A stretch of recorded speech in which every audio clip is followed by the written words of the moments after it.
Bismillahirrahmanirrahim. Astaghfirullahalazim alladzi la ilaha illa huwal hayyul qayyum wa atubu ilaih. Astaghfirullahalazim alladzi la ilaha illa huwal hayyul qayyum.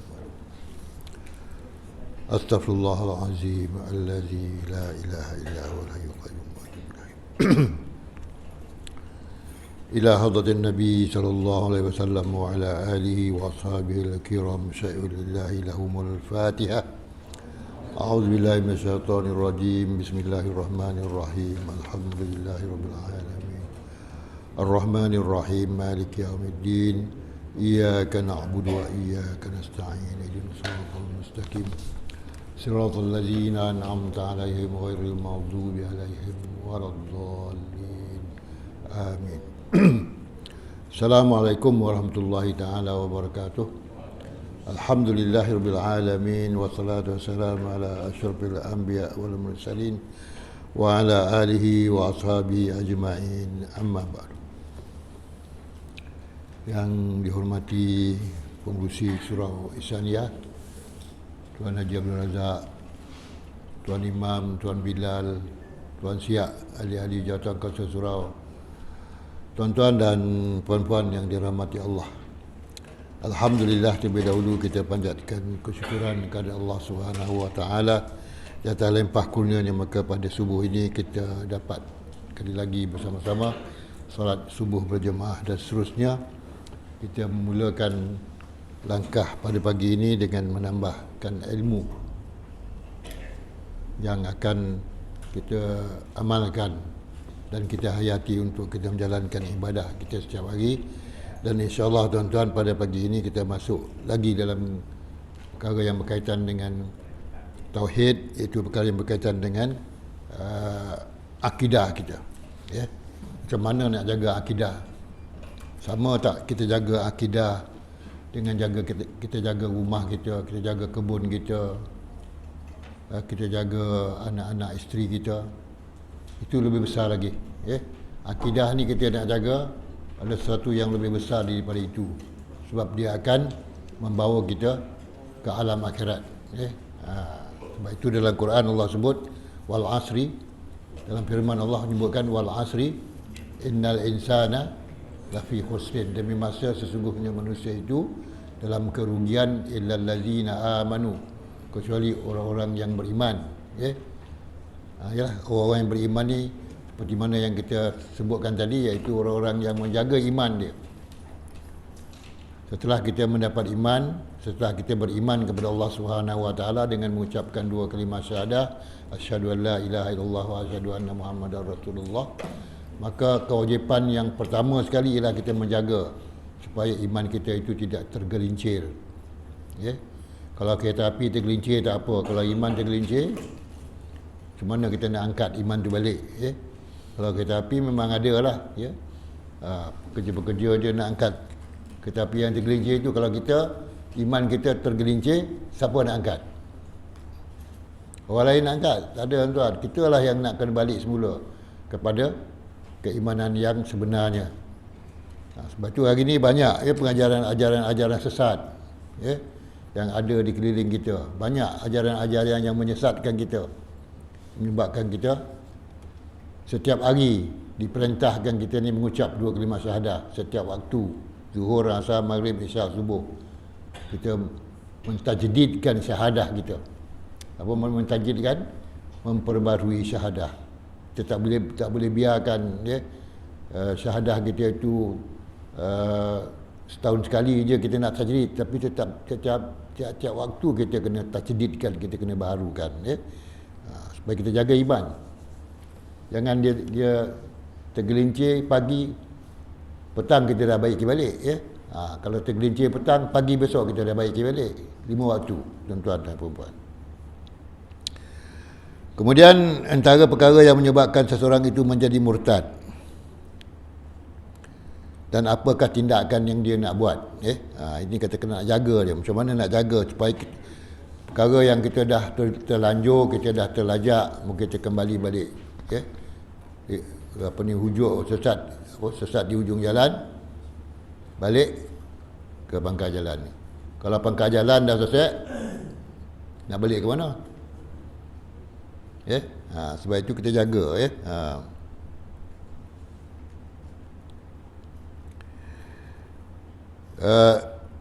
Ia mengaku apa ni? Bila seseorang itu sudah menjadi murtad, contohnya menghalalkan yang haram atau mengharamkan yang halal, senang je. Kita mengharamkan yang halal. Contohnya arak tu kita katakan halal. Dengan sendirinya kita jadi murtad. Sebab dalam Quran Allah sebut innamal khamru wal maisiru wal ansabu wal azlamu rijsun min amali syaitan. Khamar itu, arak itu haram, rijsun min amali syaitan. Tapi kita katakan halal. Maka dengan sendirinya keimanan kita yang kita bina berpuluh-puluh tahun itu, dia akan merudum jatuh, tergelincir. Itu dikatakan murtad. Jadi sekiranya berlaku sedemikian, hendaklah dia wajib berserta dengan dua kalimah syahadah itu. Ia mengaku, dia kena mengucap balik dua kalimah syahadah, dan mengaku akan barang yang ia ingkarkan dia itu, dan pada ketika itu ia haramkan yang ia halalkan itu. Maksud dia balik semula, balik mengucap dua kalimah syahadah, asyhadu an la ilaha illallah wa asyhadu anna muhammadar rasulullah, dan kita mengaku yang halal yang kita haramkan, yang halal tadi yang kita halal, yang haram kita halalkan tadi, balik semula kita mengatakan benar, arak itu haram, benar babi itu haram, benar judi itu haram. Kita balik semula kepada asal. Tapi kena mengucap dulu, kembali semula kepada dua kalimah syahadah. Itu yang pertama, langkah yang pertama dia mengucap. Kemudian dia yang, kalau tadi dia menghalalkan yang haram dan ataupun mengharamkan, dia balik semula kepada yang asal. Dan naklah ia serta ia meninggalkan daripada barang yang ada jatuhnya dengan dia. Mana dia tu? Naklah dia meninggalkan perkara tersebut selama-lamanya. Maknanya dia tidak akan mengulangi balik perbuatan tersebut. Naklah ia meninggalkan barang yang ia meninggalkan daripada barang yang ia jatuhnya dengan dia, yakni serta ia mencabutkan dirinya daripada barang yang ada jatuh riddah itu dengan kerananya. Dia cabutkan diri dia, maknanya dia tidak akan mengulangi balik perbuatan tersebut. Jadi 3 langkah, tuan-tuan.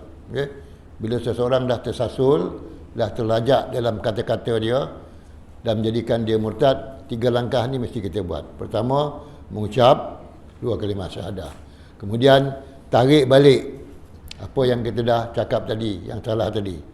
Yang ketiga, kita berazam tidak akan mengulangi lagi perbuatan tersebut selama-lamanya. Itu yang dikatakan kita kembali semula kepada Islam, dan kita tarik diri kita daripada menjadi murtad. Sebab murtad ni orang yang murtad ni sama hukumnya macam orang kafir juga, tuan-tuan. Itu di akhirat besok, masuk dalam neraka. Di dunia ni lagi lah pula ada hukuman khas untuk orang-orang murtad ini. InsyaAllah kita akan jumpa nanti.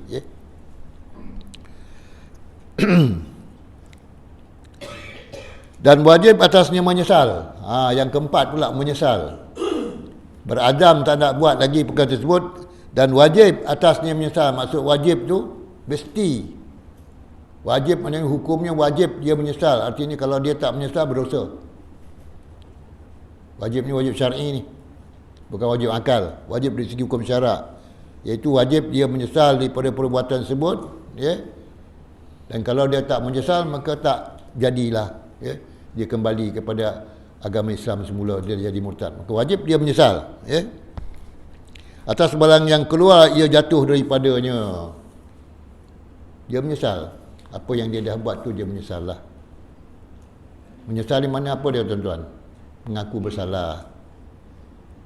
Sebab apa? Antara kita ni, di antara manusia ni, bila dia buat salah, langsung tak ada rasa bersalah. Itu bahaya. Langsung rasa tak bersalah. Kalau kita buat perkara yang berdosa, langsung rasa tak ada dosa. Itu kira Allah dah khatamallahu ala qulubihim, Allah dah tutup hati dia. Khatamallahu ala qulubihim, Allah dah tutup hati. Bila orang tu tak ada rasa bersalah bila dia buat bersalah, tak ada rasa berdosa bila dia buat berdosa, tak ada rasa menyesal apa dia bila dia buat sesuatu kesalahan tu, maka Allah telah tutup hati dia. Khatamallahu ala qulubihim, Allah telah menutup hati dia. Kalau dah sampai Allah tutup hati kita, dah tak ada lagi taufik dan hidayah daripada Allah Subhanahu Wa Taala, itu sangat-sangatlah tidak bermakna hidup kita bila Allah dah tutup hati kita. Macam Abu Jahal, macam Abu Lahab, macam Fir'aun, Allah dah tutup hati dia. Walaupun datang Rasul sekalipun, macam Abu Jahal, Abu Lahab, Rasul datang, Nabi Muhammad datang, kita tak jumpa pun Rasul. Jumpa tak? Ada yang jumpa dalam mimpi. Dalam mimpi pun tak jumpa Nabi-Nabi dan Rasul-Rasul ni, kecuali kita orang yang betul-betul ada maqam yang tinggi di sisi Allah Subhanahu Wa Taala. Bolehlah kita mimpi.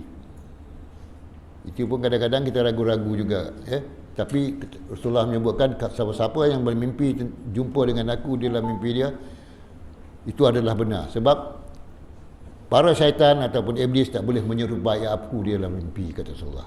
Syaitan-syaitan tak dapat menyerupai Rasulullah dalam mimpi.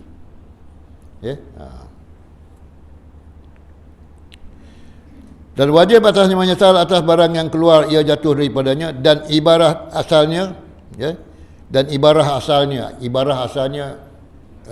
ibarat yang asal, artinya asalnya perkataan tersebut begini, wan nadbu ala kullu ma sadara minhu wal madbu ala kullu ma sudira minhu, menyesal terhadap apa yang telah terkeluar daripada dia menyesal. Dia menyesal ni adalah satu daripada langkah-langkah kita nak kembali kepada kembali kepada Islam setelah kita terlanjur dalam perkara-perkara yang menyebabkan kita terkeluar daripada Islam. Artinya, dan menyesal atas tiap-tiap barang yang keluar daripadanya. Dia menyesal semua kata-kata dia, semua sebutan dia, semua perkataan-perkataan dia, mestilah dia menyesal di akhir, dia bertaubat, di akhir dia kembali kepada agama Islam ni, tuan. Pertama, dia mengucap 2 kalimah syahadat semula. Kemudian dia tarik balik apa yang dia dah sebut. Yang ketiga, dia buat apa? Tidak melakukan lagi perkara tersebut. Yang keempat, menyesal terhadap apa yang telah dia lakukan. Barulah diterima balik dia sebagai orang Islam. Kalau tak, dia sentiasa berada dalam keadaan yang murtad.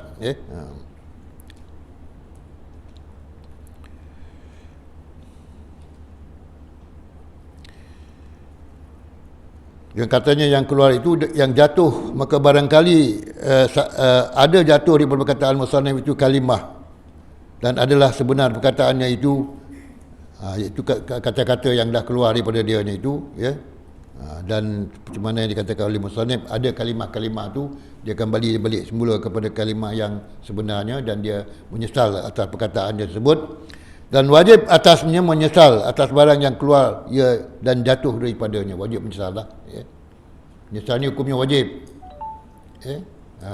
macam perkara-perkara wajib yang lain lah. Kalau dalam ibadah yang lain kita wajib semayang, kita wajib puasa, kita wajib berzakat. Dan kalau sekiranya kita dah terkeluar daripada akidah Islamnya, wajib menyesal yang akhir sekali. Tapi kalau tak ada rasa menyesal tu, belumlah lagi sampai ke peringkat kita kembali semula kepada agama Islam. Apa yang kita dah buat menyebabkan kita terkeluar daripada Islam itu, kemudian kita bertaubat, kita mengucap 2 kalimah syahadah, kita tarik balik apa yang kita telah kita buat, dan kita berjanji tak berazam takkan kembali semula, tetapi tak ada rasa menyesal, tak lengkap, tak cukup lengkap. Sebab itu ada rasa menyesal. Akhir sekali kita menyesal lah,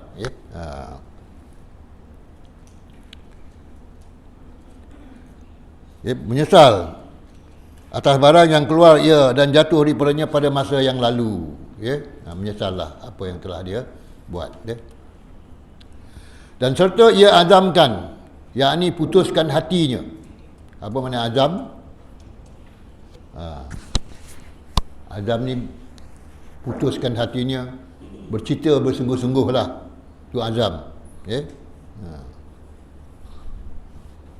Seperti mana dalam Quran Allah menyebutkan, Faiza azamta fatawakkal 'ala Allah. Faiza azamta, bila kamu telah berazam, dah putus hati, dah sungguh-sungguh, tak nak lagi mengulangi perbuatan yang telah kita buat. Lepas tu fatawakkal 'ala Allah. Hendaklah bertawakal pada Allah. Bila kita berazam tu kena tawakal. Bukan azam tu tak ada perasaan tawakal. Bila dah berazam kena bertawakal pada Allah. Apa makna tawakal? Menyerah diri pada Allah Subhanahu wa taala. Maknanya kita bila kita dah menyesal, kita dah mengucap dua kalimat, kita berserahlah pada Allah Subhanahu wa taala. Tapi mesti ada azam. Takkan mengulangi lagi peristiwa tersebut.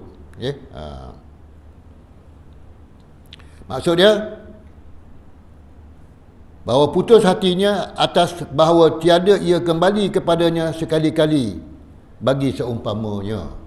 Putus hatinya bahawa dia tidak akan kembali semula melakukan seperti mana yang dia telah lakukan, yang menyebabkan dia jadi murtad. Itu kata azam. Tapi yang akhir daripada perkataan azam itu, faiza azamta, bila anda telah berazam, fatawakkal 'ala Allah, maka hendaklah menyerah diri pada Allah Subhanahu wa taala. Kita serah diri maksudnya Allah terima tak? Penyesalan kita, Allah terima tak kita kembali kepada agama Islam ni? Ini yang kita kata tawakal, kita serah diri pada Allah Subhanahu wa taala. Dan apa yang mesti dia buat selepas daripada itu? Banyak kerja ni tuan. Dah berapa langkah dah tadi? Dah 4-5 langkah. Kemudian yang kemudian daripada itu, dan qada barang yang luput padanya, kena ganti balik. Dia dah mengucap dua kalimah syahadah. Dia dah menyesal. Dia dah berazam tak akan kembali semula kepada apa yang telah dia lakukan. Dia tarik balik apa yang telah buat. Dan dia berazam tidak akan kembali. Dan hendaklah dia qada balik apa-apa ibadah, barang yang luput daripada segala yang wajib syarat yang padanya demikian masa itu. Hendaklah dia qada amalan-amalan ibadah ataupun ibadah-ibadah wajib yang ia tinggalkan semasa dia dalam murtad itu. Hendaklah dia qada. Kalau dia tak semayang ke, dia tak puasa ke, dia tak mengeluarkan zakat ke, dia ganti balik. Semasa dia dalam keadaan yang belum kembali semula kepada agama Islam tu, kemudian dia dah kembali, maka apa yang tertinggal semasa dia dalam keadaan dia belum kembali tadi, naklah dia qada balik tuan-tuan. Semayang tinggal berapa waktu, semayang tinggal. Kalau kita jadi murtad lebih kurang 2 hari, berapa waktu tinggal? 10 waktu. Kena ganti 10 waktu. Bila kita dah berazam tak mau balik semula kepada perbuatan yang menyebabkan kita jadi murtad itu, kemudian kita qada balik amalan-amalan ibadah yang wajib yang kita tertinggal semasa kita murtad tersebut. Qada ni pun satu perkara yang kita serah diri pada Allah lah. Bila kita qada tu sama ada Allah terima ataupun tidak qada kita tu. Qada ni mengganti sembahyang kita ataupun mengganti perkara-perkara yang wajib yang kita tak buat. Gantilah.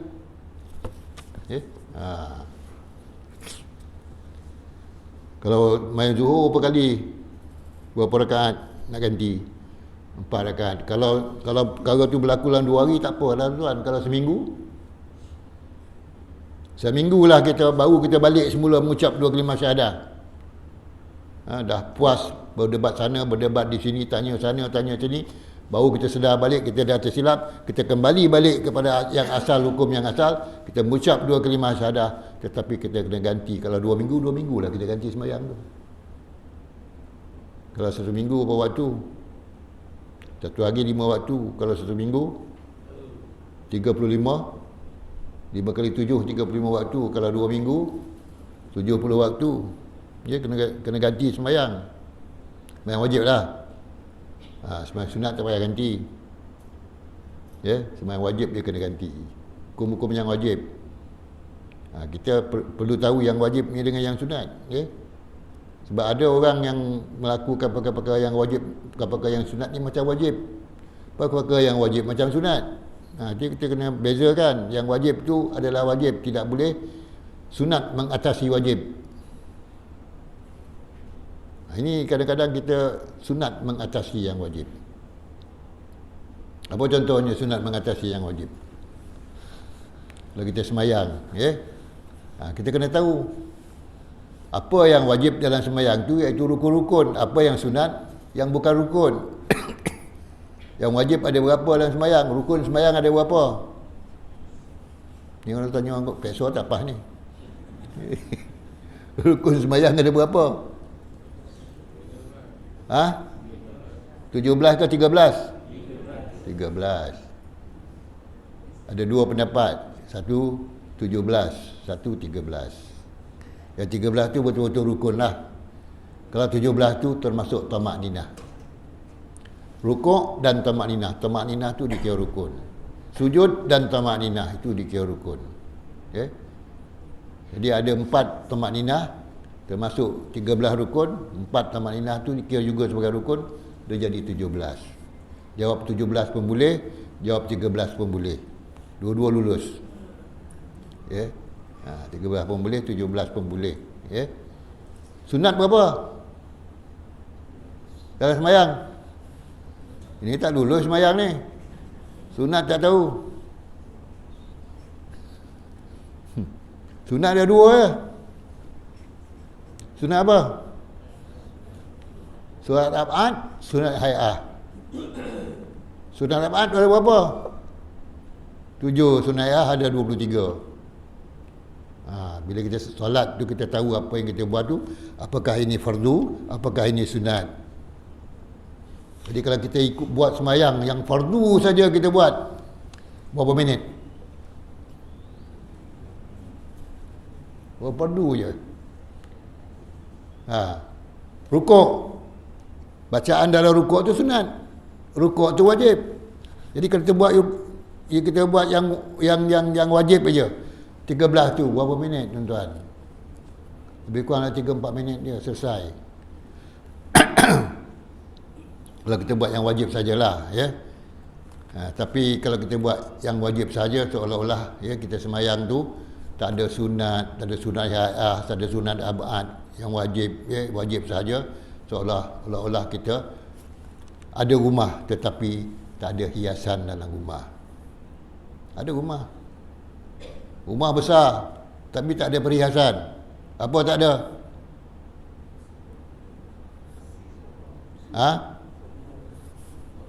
Masing-masing fikirlah apa yang tak ada. Kadang-kadang hiasan tu lebih, ya. Tetapi yang penting rumah nak ada dulu.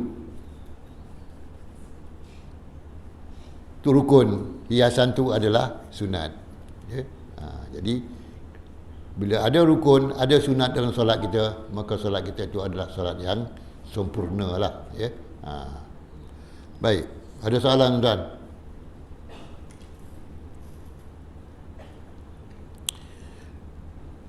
Maka hendaklah dia qada barang yang luput daripadanya segala yang wajib syarak padanya. Demikian masa itu, masa kita murtad tadi, kalau 2 minggu kita murtad tadi, belum taubat lagi, belum kembali balik kepada Islam, kena qada, ya. Apa yang tertinggal masa itu, sama ada daripada semayang dan puasa dan lainnya, semua kena qada tuan-tuan. Semayang, puasa, zakat, ya. Tapi haji, kalau musim haji kita nak pergi haji, tak jadi pergi haji, ya. Tak jadi pergi haji, kena qada tak? Tak. Sebab apa yang kena qada haji ni, bila kita pergi haji dan kita tak melakukan rukun haji, antaranya wukuf di Arafah, maka haji kita tu kena qada balik. Tu macam mana nak qada? Nak pergi, bukan senang nak pergi haji ni, ya tak? Kita dah balik kat Malaysia, Masa kita buat rukun haji di Mekah, kita tak buat satu daripadanya, itu wukuf di Arafah contohnya lah, wukuf di Arafah ataupun tawaf dan sebagainya kita tak buat, maka kita kena qada haji kita tersebut. Itu yang orang buat badal haji itu bukan qada. Ini kita ni balik ni kena ganti balik haji, kena pergi lagi sekali ke Mekah. Jumpalah pengurus tabung haji kita sini, boleh pergi Mekah sekali lagi. Boleh tak tuan-tuan?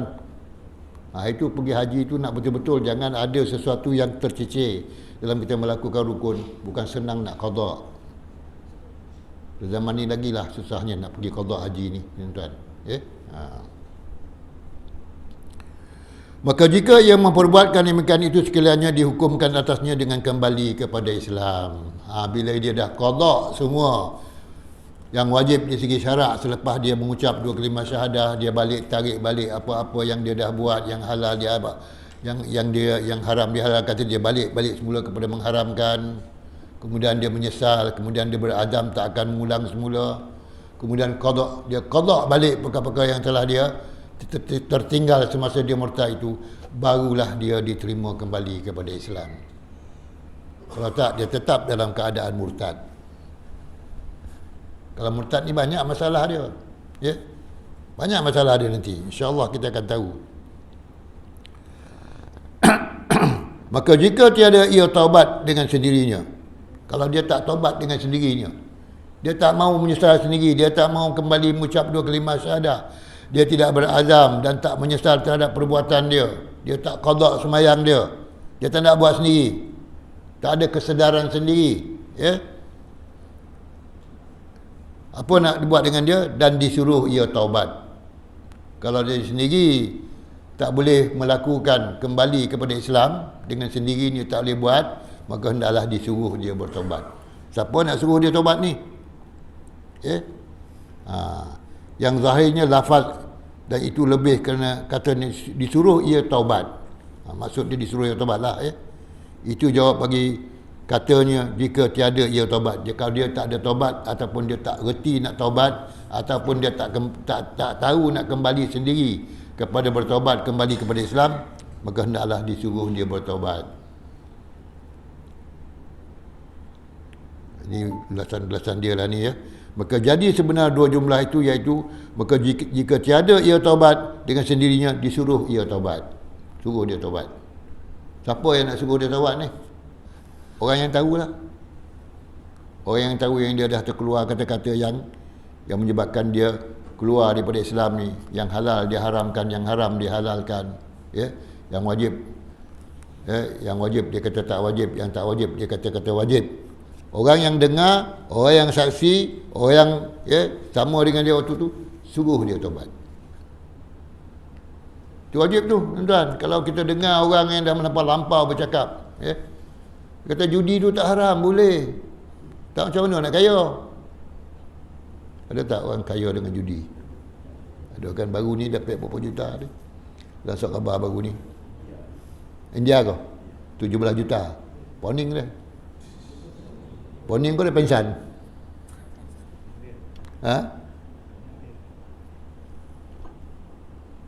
Kalau kita dapat macam mana kat tuan-tuan? 17 juta.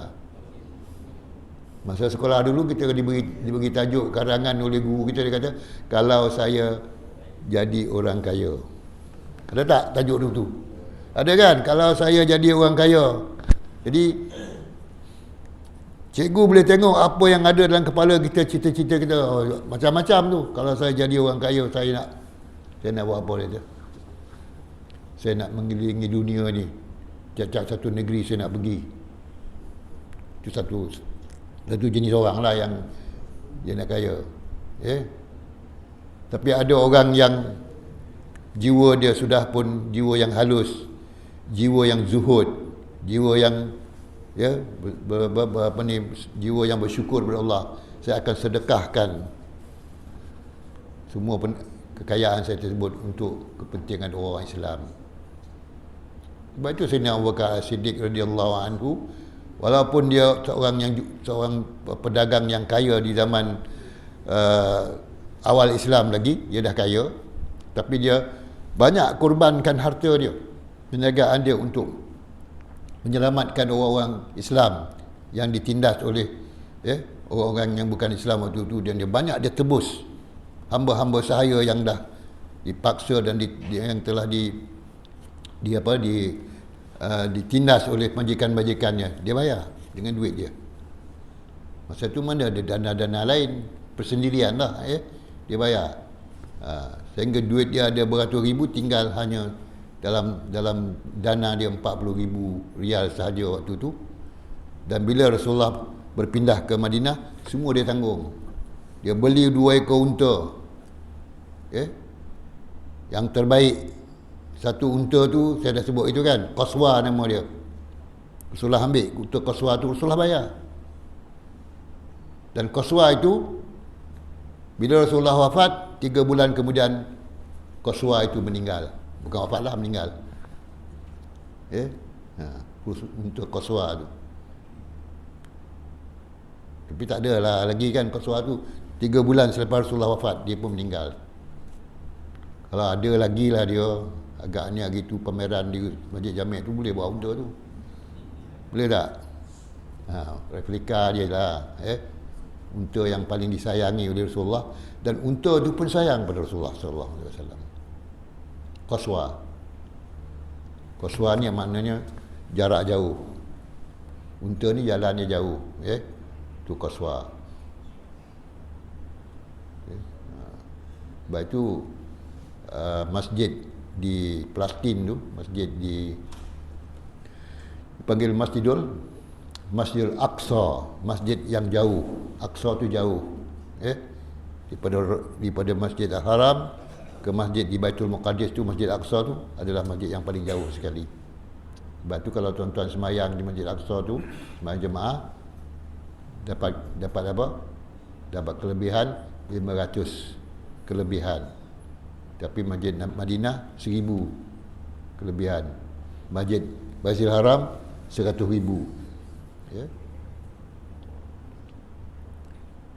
Jadi duit-duit kita yang banyak-banyak yang kita simpan ke, ataupun banyak ladang getah ke, macam orang tua kita dulu, dia sanggup jual ladang getah, dia sanggup jual rumah sebabkan dapatkan kelebihan sembahyang jemaah di Masjidil Haram 100,000 satu waktu. Kalau 5 waktu 500,000. Kalau 20 hari duduk kat Mekah tu, satu hari 5 waktu tu 500,000. Kalau 20 hari berapa banyak? Kalau 10 hari dah 5 juta, kalau 20 hari dah 10 juta. Gandaan pahala dia. Itu yang ramai tak datang surah masjid di sini tu sebab dah banyak. Dah banyak. Dah 1 juta dapat gandaan pahala pergi sembahyang Masjidil Haram. Sini dapat berapa je? 27. Tu pun kalau betul sembahyangnya tahu bezakan rukun dengan sunat hayah, dengan sunat apa? Sunat dapat. Kau tak tahu? Kena tahu. Baiklah tuan-tuan, Kemudian apa lagi? Maka kalau dia tak reti nak taubat sendiri, kita suruh dia taubatlah. Kita kena beritahu dia, kau dia kena taubat. Sebab apa? Dalam sabda Rasulullah menyebutkan, ad-dinun nasihah. Agama itu adalah nasihat. Kita kena nasihat. Jangan biarkan saudara kita masuk jurang yang dalam, sedangkan kita ada di tebing jurang itu. Tu jurang tak? Jurang ni gaung ke apa ni? Jangan biarkan saudara kita masuk gaung, masuk jurang, masuk parit. Kita duduk relax di atas tu, mampulah kau. Hari ni dah cakap anda dia. Tak boleh tuan-tuan. Sebab tu dalam Quran Allah sebut ta'awanu 'alal birri wat taqwa. Tolong menolonglah dalam kebajikan dan ketakwaan, wala ta'awanu 'alal ismi wal udwan. Jangan tolong menolong dalam perkara dosa dan keperseteruan. Tolong tarik dia. Maksudnya tarik dia naik balik ke atas. Dia tak tahu macam mana nak tobat. Dia tak tahu macam mana nak balik semula kepada Islam. Tak tahu. Kita tolong dia. Pasal apa? Pasal kita dah belajar hari ni. Tak boleh kita melepaskan diri kita. Kita dah belajar, kita tahu macam mana nak taubat ni. Mengucap 2 kalimah syahadah. Tarik balik apa yang dah terlepas cakap tu. Lepas tu menyesal balik. Kemudian berazam tidak akan mengulangi peristiwa tersebut. Kemudian apa lagi? Ganti apa-apa yang wajib. Qada balik.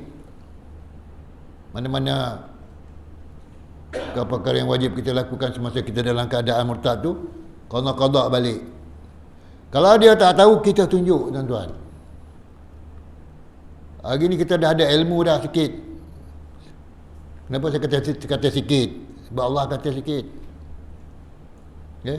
Wa ma utitu minal ilmi illa qalilan. Ni Allah sebut dalam Quran. Allah sebut dalam surah ni, kita ni Tuhan bagi sedikit je ilmu. Ya, banyak perkara sedikit yang kita dapat, Allah bagi sikit saja. Seperti mana dalam firman Allah, wa qalilun min ibadiyas syakur, dan sangat sedikitlah hamba-hambaku yang bersyukur. Maknanya golongan yang bersyukur pada Allah ni sangat sedikit. Dalam hidup dunia ni yang bersyukur sangat sedikit, yang tak bersyukur sangat banyak. Itu saya dah ceritakan bagaimana seorang tu dia berzikir pada Allah, dia kata, bagilah ya Allah, bagilah aku sedikit, bagilah sedikit, bagilah aku sedikit. Maka dimarahi oleh Saidina Umar. Orang minta banyak, kau minta sikit. Saidina Umar tak sampai masa tu apa yang dia sampai. Maka dia kata, saya minta sedikit pun, kau minta harta, minta kebun, minta rumah dan sebagainya. Saya minta sedikit, ya, iaitu tergolong daripada golongan orang yang bersyukur. Sebab orang yang bersyukur tu orangnya tak ramai, sedikit sahaja. Jadi saya minta sedikit lah. Nak jadi orang yang sedikit bukan jadi orang yang ramai. Nak jadi orang yang banyak. Orang yang banyak ni tak ramai, tak bersyukur, ya. Jadi dia minta sedikit sebab dia nak tergolong dalam golongan orang yang sentiasa bersyukur pada Allah Subhanahu Wa Taala. Tak lama lagi tuan-tuan akan pun berzikir, bagilah sikit, ya. Sebab apa? Nak jadi golongan orang yang bersyukur, ya. Suruh dia taubat sebab kita dah dengar apa yang dia buat, ya.